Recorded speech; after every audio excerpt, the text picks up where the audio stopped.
নমস্কার, আমার নাম আইরু দেবনাথ। 25শে বৈশাখ কবিগুরু রবীন্দ্রনাথ ঠাকুরের জন্মদিন।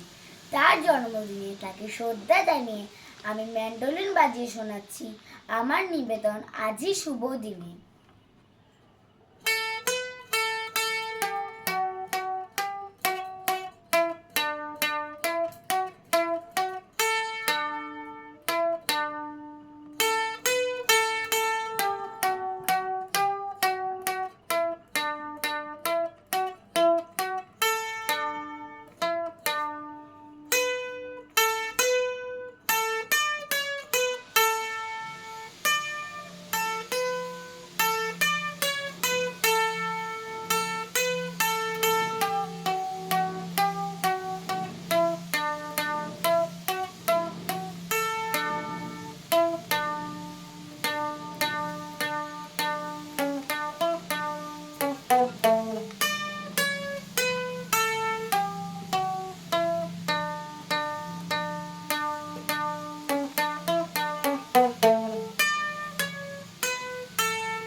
ধন্যবাদ।